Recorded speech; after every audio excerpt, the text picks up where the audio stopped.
Hello बच्चों। तो देखिए, इस वीडियो के साथ हम लोग स्टार्ट करेंगे अपनी जो वेक्टर एनालिसिस की क्विज सीरीज है, और लगभग 15 से 20 क्विजेस हम लोग वेक्टर एनालिसिस के डिस्कस करेंगे ना।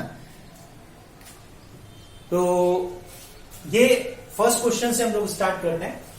क्वेश्चन हमको दे रखा है, particle is displaced from position 3i cap plus 2j cap meter to another position 14i cap plus 13j cap meter by applying a force 4i cap plus j cap Newton. Calculate the work done by force. तो देखिए, मैंने आपको बताया कि अगर हमको force और displacement पता हो तो वर्क जो कि एक स्केलर क्वांटिटी है, it can be derived from the dot product of force and displacement. Force vector है और एक ऑब्जेक्ट अगर मूव कर रहा है तो उसका जो डिस्प्लेसमेंट वेक्टर है, फोर्स वेक्टर और डिस्प्लेसमेंट वेक्टर का डॉट प्रोडक्ट जो है वो स्केलर क्वांटिटी आएगा। And this scalar quantity, this dot product of force and displacement equals to work done. तो हम लिख सकते हैं कि वर्क जो है वो फोर्स और डिस्प्लेसमेंट का डॉट प्रोडक्ट होगा। लेकिन यहां पे हमको डिस्प्लेसमेंट डायरेक्टली गिवन नहीं है, हमको दे रखा है कि इनिशियल पोजीशन वेक्टर ये है, फाइनल पोजीशन वेक्टर ये है, इतनी फोर्स लग रही है, वर्क डन निकालना है। तो अभी हमने पोजीशन वेक्टर और डिस्प्लेसमेंट वेक्टर वाला कंसेप्ट पढ़ा था कि मान लीजिए अगर जैसे हमारा ये, हम इसको अपना रेक्टेंगुलर कोऑर्डिनेट सिस्टम कंसीडर कर लें, एक्स एक्सिस, वाई एक्सिस और जेड एक्सिस। तो हमारे पास ये इनिशियल पोजीशन है अगर ऑब्जेक्ट की, और ये इसकी पोजीशन को हम इस vector, initial position vector R A से रिप्रेजेंट कर रहे हैं, और ये मूव करता हुआ ऑब्जेक्ट यहां कहीं बी पोजीशन तक जाता है, जहां पे कि आर बी उसका फाइनल पोजीशन का पोजीशन वेक्टर है ना, जहां पर कि आर बी उसका फाइनल पोजीशन का पोजीशन वेक्टर है। तो अगर हम इनिशियल पोजीशन पर टेल कंसीडर रखते हुए और फाइनल पोजीशन पर हेड रखें और एक वेक्टर ड्रॉ करें, तो ये ऑब्जेक्ट का डिस्प्लेसमेंट वेक्टर होगा जो रिप्रेजेंट करेगा distance travelled by the object in the direction from initial to final position. और जैसा कि मैंने आपको बताया था कि from triangle of vector addition हम लिख सकते हैं कि आर ए और डी ऑर्डर में अरेंज है और आर बी रिवर्स ऑर्डर में है, और ये तीनों वेक्टर मिलकर एक क्लोज ट्रायंगल बना रहे हैं। तो from triangle of vector addition, RB vector must be the resultant of RA vector and displacement vector D. तो हम displacement vector D को लिख सकते हैं RB vector final position vector minus initial position vector RC। ठीक है, तो अगर हम ऐसा लिख सकते हैं तो ये जो displacement vector है इसको मैं लिख सकता हूं, displacement vector D हमारा आ जाएगा final position vector 14i cap plus 13j cap minus initial position vector 3i cap plus 2j cap। तो हम देखें क्या करना है कि जो x एक्सिस वाले x कंपोनेंट्स हैं उनको एक साथ लिख लेंगे, मतलब इनको ऐड करना या सब्ट्रैक्ट करना सबसे आसान रहता है क्योंकि एक ही डायरेक्शन में है ना। इसी तरह से j cap को साथ में ऐड कर लेंगे, तो हम लिख लेंगे 14 माइनस 3 आ जाएगा हमारे पास 11i cap plus 13 minus 2 11j cap। ठीक है, 14i cap minus 3i cap आ जाएगा 11i cap, और 13j cap minus 2j cap आ जाएगा 11j cap। तो ये आ गया हमारे पास हमारा डिस्प्लेसमेंट वेक्टर, लेट अस से दिस टू बी s। ठीक है, यहां पे मैंने s से रिप्रेजेंट किया इसलिए मैं वहां पे भी s लिख लेता हूं। तो जो वर्क डन आएगा वो बेसिकली हमारा फोर्स का जो कि है 4i cap plus 1j cap, और जो डिस्प्लेसमेंट वेक्टर है 11i cap plus 11j cap, इनका डॉट प्रोडक्ट होगा, है ना। According to the definition work will be dot product of force and displacement vector. तो यहां से देखें ये कितना जाएगा, फोर्स का x कंपोनेंट इंटू डिस्प्लेसमेंट का x कंपोनेंट प्लस फोर्स का y कंपोनेंट इंटू डिस्प्लेसमेंट का y कंपोनेंट प्लस फोर्स का z component into displacement z component. मतलब तरीका वही है कि x कोफिशिएंट का प्रोडक्ट, तो 11 इंटू 4 हो गया 44, प्लस y j cap और j cap कोफिशिएंट का प्रोडक्ट, तो ये है 1 और ये है 11, तो 11 इंटू 1 हो गया 11, और बाकी k cap कंपोनेंट इसमें है ही नहीं, तो ये हमारे पास आ गया 55 यूनिट्स। ये वर्क डन यहां इस केस में हमारे पास आ गया 55 यूनिट्स। तो हम देखिए हमारे पास कौन सा ऑप्शन जो है वो करेक्ट आएगा, है ना, D option is the right answer. तो इस तरह से देखिए हमको इनिशियल और फाइनल पोजीशन दे रखी थी, तो हमने फाइनल पोजीशन वेक्टर में से इनिशियल पोजीशन वेक्टर को सब्ट्रैक्ट करके पहले डिस्प्लेसमेंट वेक्टर निकाला और फिर फोर्स और डिस्प्लेसमेंट का डॉट प्रोडक्ट करके हमने वर्क डन कैलकुलेट किया कि ये फोर्स एक्ट करे और ऑब्जेक्ट का यहां से यहां तक डिस्प्लेसमेंट हो तो कितना वर्क डन हो। चलिए इसी तरह से नेक्स्ट क्वेश्चन लेते हैं।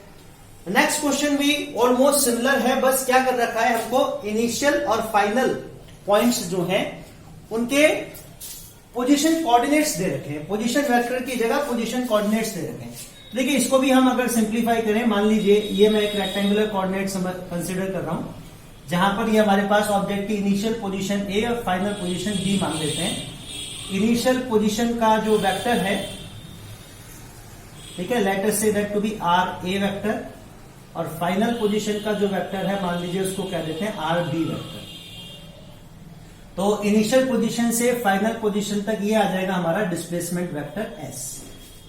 ठीक है, अच्छा आपको यहां ए के कोऑर्डिनेट्स दे रखे हैं। ए के जो कोऑर्डिनेट्स है वो है 3, -4, 5 ना, ये हमारे ए पॉइंट के पोजीशन कोऑर्डिनेट्स हैं। बी पॉइंट के पोजीशन कोऑर्डिनेट्स हमको दे रखे हैं -2, 6, -4, है ना। तो क्या मैं ये जो पॉइंट ए है इसका पोजीशन वेक्टर आर ए इसको लिख सकता हूं 3i cap -4j cap +5k cap. जैसे मैंने बताया था अगर x, y, z कोऑर्डिनेट हो तो पोजीशन वेक्टर क्या आएगा, xi cap +yj cap +zk cap. तो आर ए का जो पोजीशन वेक्टर आएगा आर ए, उसका x कंपोनेंट आएगा 3i कैप, y कंपोनेंट आएगा -4j कैप, z कंपोनेंट आएगा 5k कैप। सिमिलरली जो b पॉइंट का पोजीशन वेक्टर है आर बी, उसको मैं लिख सकता हूं -2i cap +6j cap -4k cap. ठीक है, तो ये हमारा इनिशियल और फाइनल पॉइंट के पोजीशन वेक्टर आ गए। हमारा जो डिस्प्लेसमेंट वेक्टर आएगा एस, जो कि final position vector minus initial position vector होगा, उसको क्या लिख सकते हैं, -2i कैप में से -3i कैप सब्ट्रैक्ट कर लीजिए तो कितना आएगा, -2i cap -3i cap -5i cap, 6j cap -4j cap. तो देखिए एक तो R B minus R A वाला माइनस आएगा, एक ये खुद माइनस है तो ये प्लस हो जाएगा, 6j कैप +4j कैप हो गया हमारे पास +10j कैप। इसी तरह से -4k कैप, ये प्लस साइन है, साइन चेंज हो जाएगा माइनस करते हुए तो ये हो जाएगा -5k कैप। तो -4k cap -5k cap -9k cap. ठीक है, ये हमारे पास डिस्प्लेसमेंट वेक्टर आ गया। तो अब हम लिखें कि work done by the force can be written as dot product of the force vector and displacement vector। force vector हमको दे रखा है 2i cap +3j cap -k cap, इसका हमको डॉट प्रोडक्ट करना है डिस्प्लेसमेंट वेक्टर के साथ जो हमने फाइंड आउट किया कि -5i कैप +10j कैप और -9k कैप। तो डॉट प्रोडक्ट करें, सिमिलरली वही fx sx fy sy fz sz, i cap coefficients का product plus j cap coefficients का प्रोडक्ट प्लस z मतलब k कैप कोफिशिएंट्स का प्रोडक्ट। तो 2 into -5 will give you -10 plus 3 into 10 will give you 30, -1 into -9 will give you +9।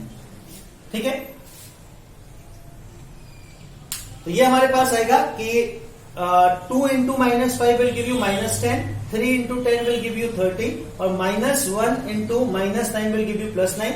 तो हमारे पास ये आ जाएगा 39 - 10 that is +29 units.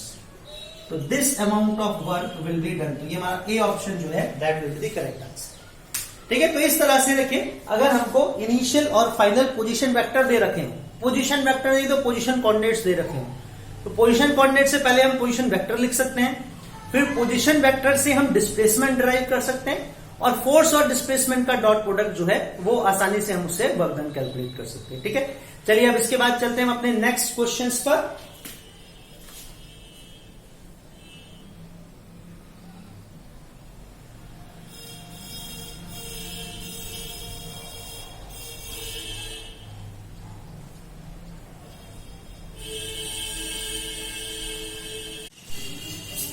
बच्चों देखिए नेक्स्ट जो क्वेश्चन हम लोग को कंसिडर करना है वो ये है, ये क्वेश्चन हम लोग सॉल्व करेंगे इस क्विज में।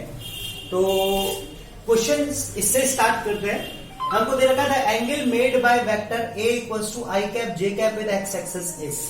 हमको वेक्टर ए दे रखा है और हमको एक्स एक्सिस से इसका एंगल बताना है। तो देखिए थॉट प्रोसेस क्या रहेगा, तो मैं बिल्कुल अगर स्क्रैच से स्टार्ट करूं तो मैं जानता हूं कि ये प्लेन में ये हॉरिजॉन्टल एक्सिस को जनरली हम एक्स एक्सिस से डिनोट करते हैं।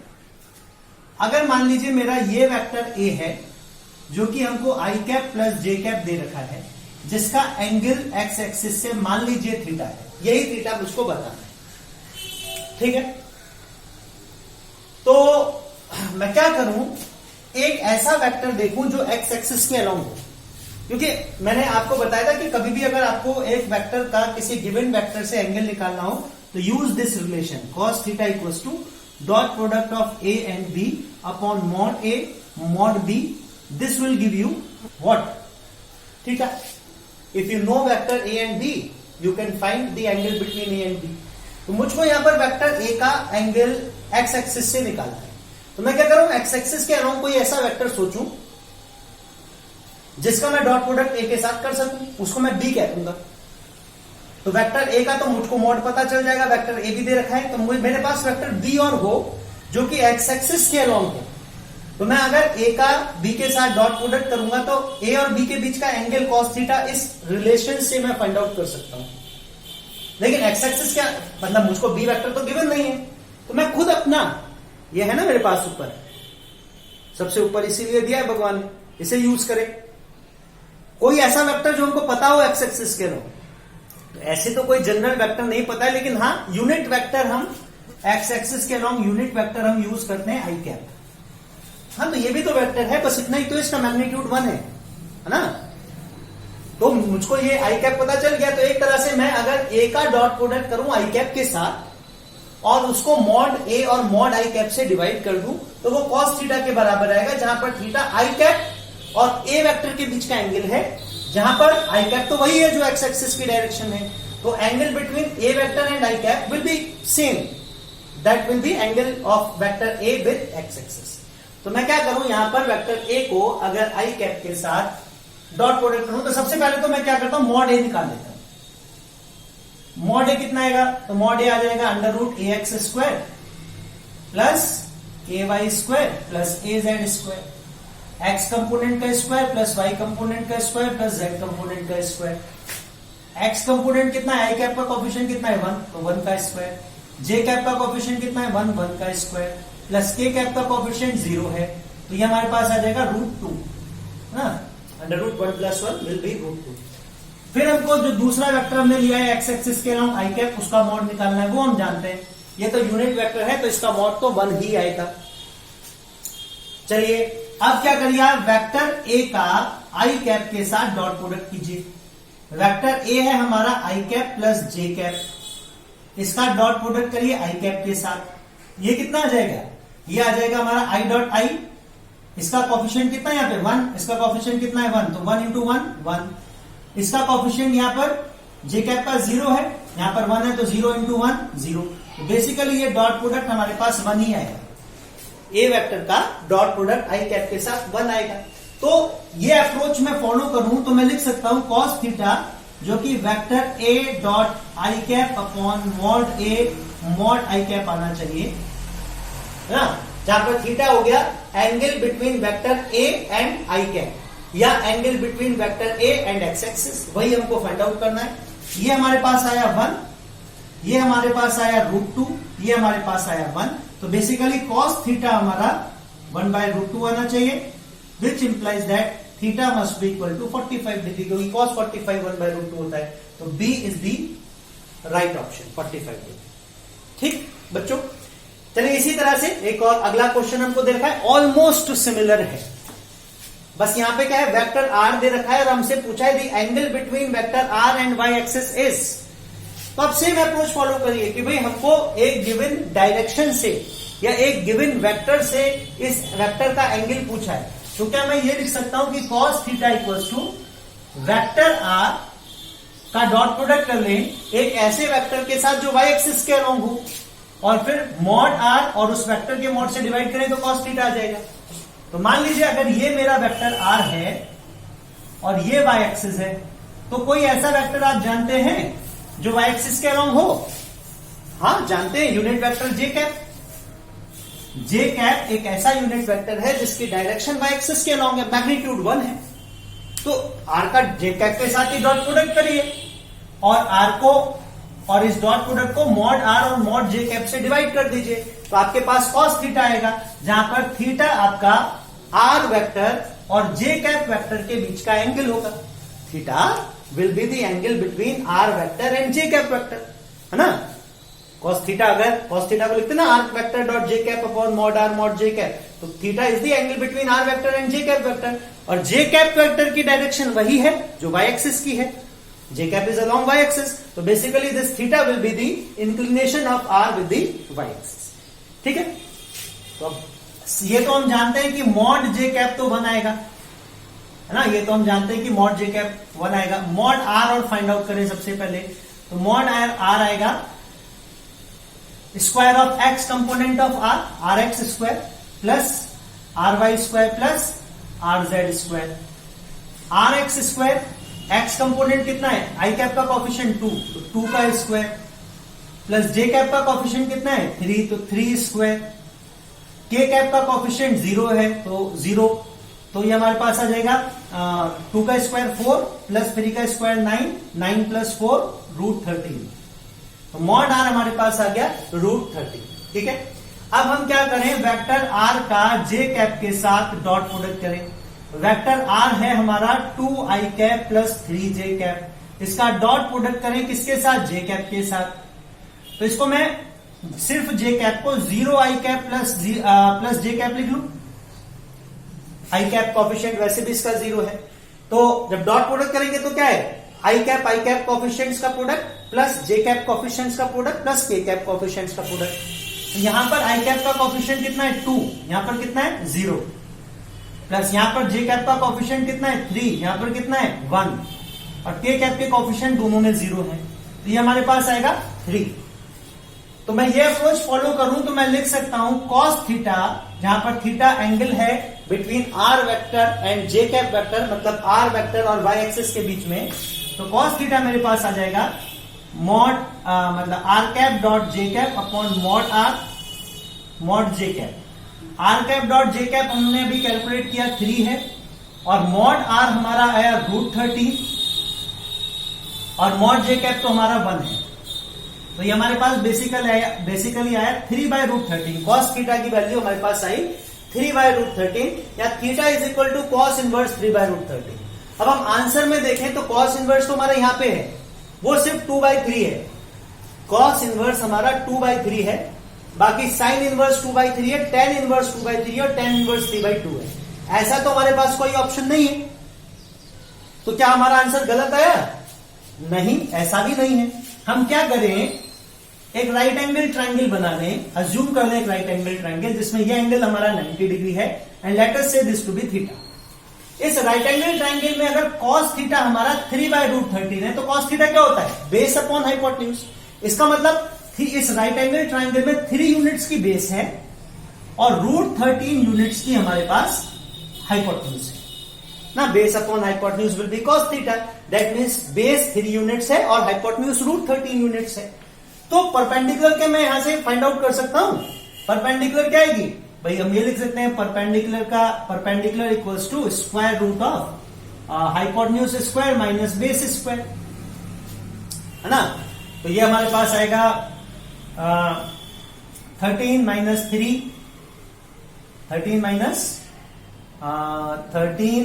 3 मतलब इसको इस तरह से करें, हाइपोटेन्यूज का स्क्वायर हो जाएगा 13 और बेस का स्क्वायर हो जाएगा 9। तो ये हमारे पास आ जाएगा 13 minus 9 will be √4 which will be equal to 2। ठीक है, तो अगर मैं इसमें से जैसे कॉस थीटा रेशियो आया तो मैं लिखूं साइन थीटा चेक करके देख लीजिए साइन थीटा कितना आएगा। तो इस राइट एंगल ट्रायंगल में साइन थीटा हमारा आएगा 2/√13, तो theta equals to sine inverse 2/3, ये भी सही नहीं है, ये भी सही नहीं है। टेंजेंट थीटा फाइंड आउट करके देखो इसी राइट एंगल ट्रायंगल में, तो टेंजेंट थीटा आएगा हमारे पास परपेंडिकुलर अपॉन बेस 2/3, तो tan थीटा 2/3 है, तो theta is equal to tan inverse 2/3 लिख सकते हैं, बिल्कुल लिख सकते हैं। तो करेक्ट ऑप्शन हमारा बी है, which is tan inverse 2/3। Angle of inclination of R vector with y axis will be equal to tan inverse 2/3। चलिए नेक्स्ट क्वेश्चन की तरफ चलते हैं बच्चों।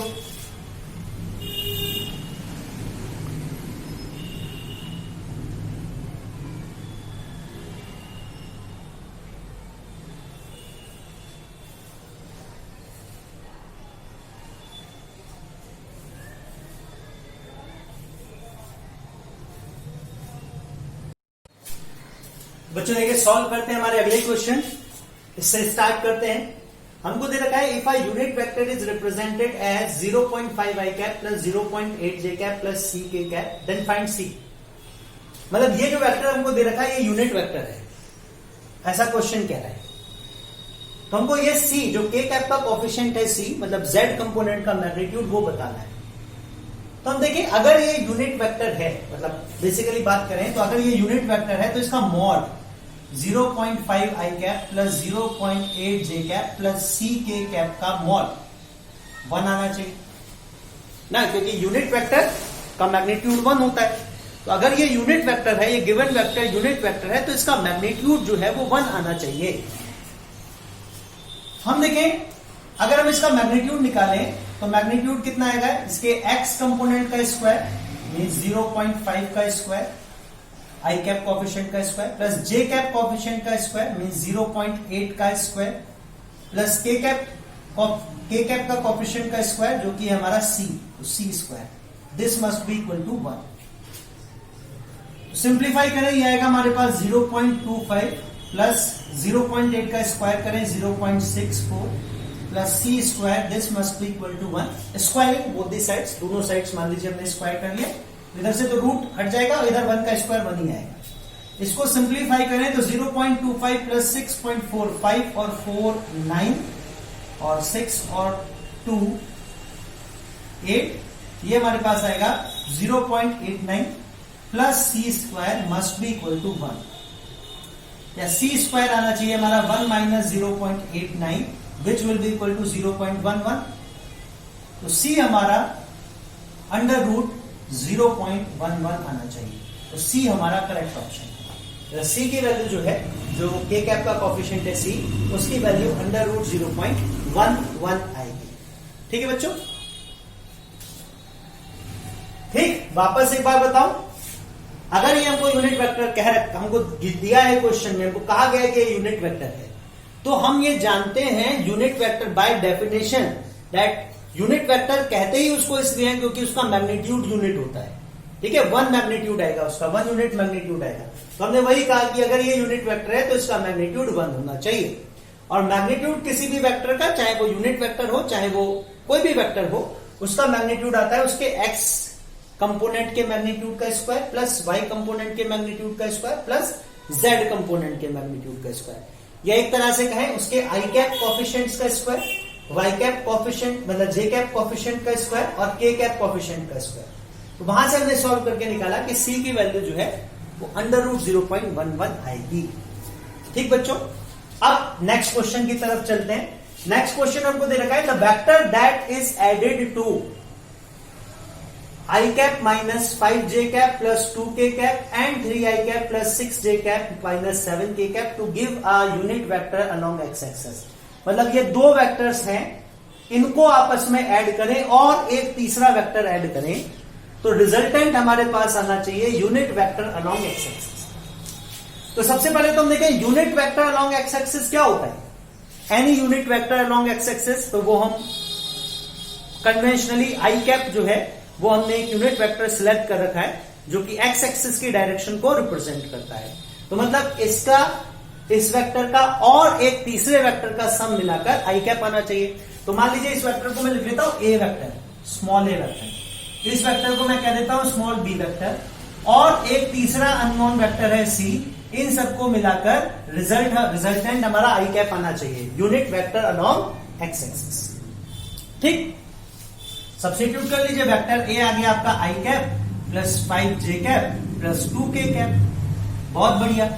इसी तरह से हमारा वेक्टर बी आ गया plus 3i cap plus 6j cap minus 7k cap plus c vector मिलाकर आना चाहिए i कैप। अब देखिए सबसे आसान क्या रहता है कि हम जो वेक्टर सेम डायरेक्शन के अलोंग है उनको ऐड कर लें एक साथ, है ना। तो जे कैप कोफिशिएंट्स को जे कैप को एक साथ ऐड कर लेंगे और ये जिनकी डायरेक्शन z एक्सिस के अलोंग है उनको एक साथ ऐड कर लेंगे। तो हम देखें i cap plus 3i cap will be 4i cap, 5j cap plus 6j cap will be 11j cap और 2k cap minus 7k cap will be minus 5k cap plus c vector must be equal to i vector. ठीक है, यहां से हमारे पास ये c vector जिसको हम इन दोनों के रिजल्टेंट में ऐड करेंगे और हमारे पास i कैप आ जाएगा, वो आना चाहिए i cap vector minus 4i cap minus 11j cap plus 5k cap. ठीक है, इनको इधर ले जाएंगे तो ये माइनस 4i कैप हो जाएगा, ये माइनस 11j कैप हो जाएगा। तो c वेक्टर हमारे पास आएगा i cap minus 4i cap minus 3i cap minus 11j cap. ठीक है, 6j cap minus 5j cap. अच्छा, ये हमने बच्चों गलती कर दी, ये हमारे पास माइनस 5j कैप है क्वेश्चन में। ठीक है, इसको दोबारा से सॉल्व कर लें ना। ये हमने साइन की थोड़ी सी मिस्टेक कर दी जिसकी वजह से हमारा आंसर लास्ट में मैच नहीं हो रहा था, वो मैंने देख लिया, है ना। और फिर मैंने वापस ऑब्जर्व किया तो मैंने देखा मैंने साइन की मिस्टेक की हुई है जे कैप कोफिशिएंट्स में। ये तो हमने i cap minus 5j cap plus 2k cap लिखा है, ये 3i cap plus 6j cap minus 7k cap. ठीक है, वापस फिर दोबारा से ऐड कर लीजिए i कैप कोफिशिएंट को एक साथ। तो 3i cap plus 4i cap will give you 4i cap, 3i cap plus i cap will give you 4i cap minus 5j cap plus 6j cap, ये आएगा हमारा plus j cap, minus 5j cap plus 6j cap आ जाएगा plus j cap और 2k cap minus 7k cap आ जाएगा minus 5k cap. और इसके साथ हम c वेक्टर को ऐड करेंगे इन दोनों के रिजल्टेंट के साथ, तो रिजल्ट आएगा हमारे पास unit vector along X axis मतलब i कैप। तो c वेक्टर कितना आना चाहिए, i कैप वेक्टर में से इस वेक्टर को माइनस कर दें, minus 4i cap minus j cap plus 5k cap. इधर आके साइन चेंज हो जाएंगे ना, ये हो जाएगा माइनस 4i कैप, ये हो जाएगा माइनस j कैप, ये हो जाएगा प्लस 5k कैप। तो c वेक्टर हमारा आना चाहिए, सिंप्लीफाई कर लीजिए, i cap minus 4i cap minus 3i cap minus j cap plus 5k cap. तो हम ये वेक्टर अगर ऐड करेंगे to the resultant of vector this and this, then result will be a unit vector along X axis. तो हमारा सही option आएगा option C minus 3i cap minus j cap plus 5k cap. ठीक है बच्चों,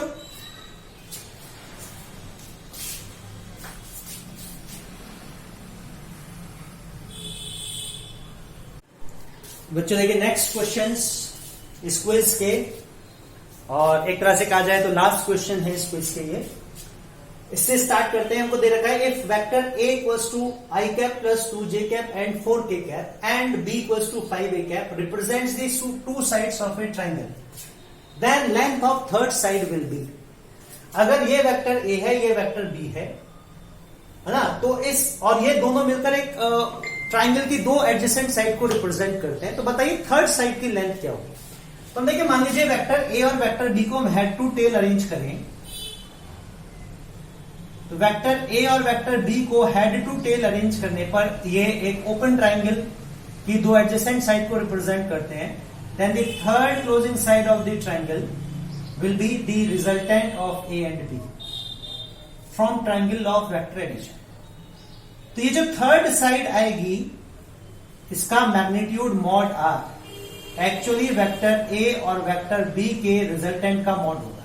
मतलब अगर आपको ये थर्ड साइड की लेंथ निकालनी है ना, तो आपको एक तरह से ए और बी का जो रिजल्टेंट आएगा उसका मैग्नीट्यूड निकालना है, that will be the length of the third side ना। ये बेसिक सा कंसेप्ट है, वही करेंगे हम। सबसे पहले तो वेक्टर ए और वेक्टर बी का रिजल्टेंट फाइंड आउट करें कितना आएगा।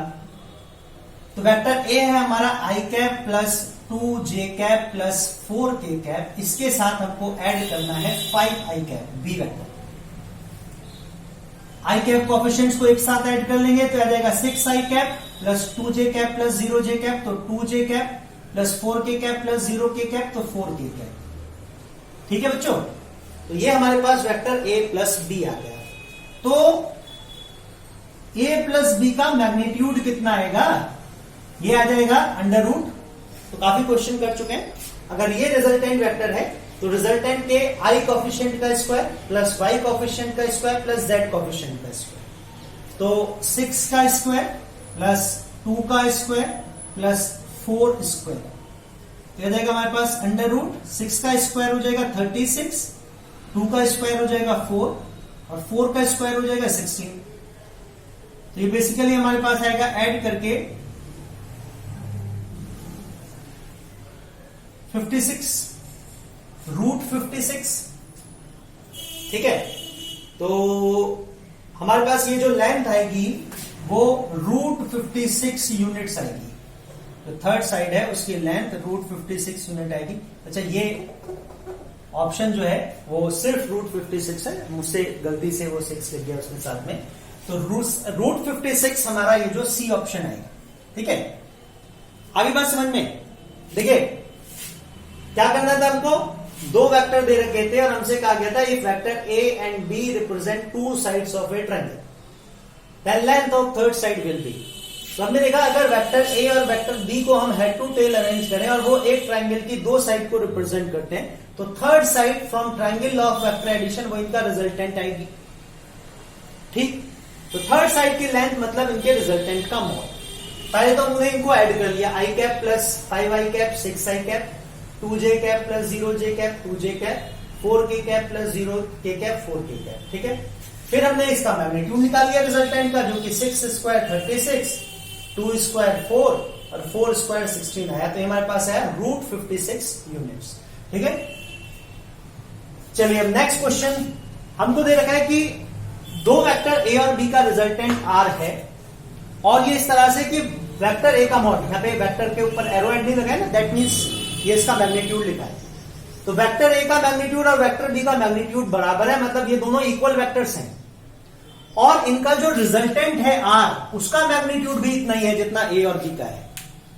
तो इनके बीच का एंगल कितना आएगा, तो देखिए ये मैंने आपको कई बार बताया था, स्टार्टिंग में भी मैंने ये बता चुका हूं आपको कि दो इक्वल वेक्टर्स का रिजल्टेंट अगर उनके बराबर आता है, मतलब दो इक्वल वेक्टर्स के रिजल्टेंट का मैग्नीट्यूड अगर उनके ही मैग्नीट्यूड के बराबर आता है, इसका मतलब उन दोनों वेक्टर्स के बीच का एंगल 120 डिग्री है।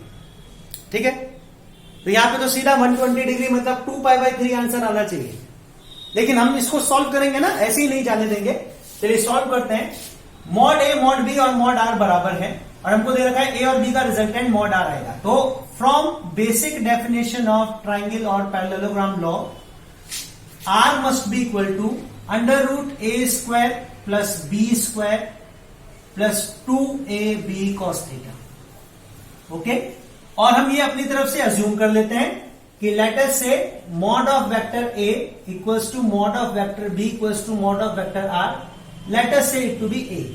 मान लीजिए सबका मॉड जो है वो मैंने बराबर ही है, ए के बराबर लिख लिया मैंने, तो मॉड आर ए आएगा under root A square plus A square plus 2a into A 2a square cos theta. ठीक है, स्क्वायर कर लीजिए दोनों तरफ, तो ये हमारे पास हो जाएगा A square equals to 2a square plus 2a square, तो 2a स्क्वायर कॉमन ले लें तो बाहर निकल के आ जाएगा रूट 2a, है ना। अच्छा स्क्वायर ही कर रहे हैं तो रहने दे, 2a स्क्वायर कॉमन ले लें, दोनों तरफ स्क्वायर कर ही लिया हमने, 2a स्क्वायर कॉमन ले लें, यहां से बचेगा 1 प्लस यहां से बचेगा कॉस थीटा। ठीक है बच्चों, तो ए स्क्वायर से तो ये कैंसिल आउट हो जाएगा, हमारे पास आएगा 1/2 equals to 1 plus cos theta. इस 1 प्लस कॉस थीटा को सिंप्लीफाई करने के लिए मैं क्या करूं, 1 प्लस कॉस थीटा को सिंप्लीफाई करने के लिए या इसी तरह से सिंप्लीफाई कर ले, 1 प्लस कॉस थीटा बचा ना, तो 1 प्लस कॉस थीटा बचा हमारे पास। तो इसका मतलब कॉस थीटा की वैल्यू कितनी आएगी, अगर 1 प्लस कॉस थीटा हाफ है तो इसका मतलब कॉस थीटा आएगा माइनस हाफ, है ना।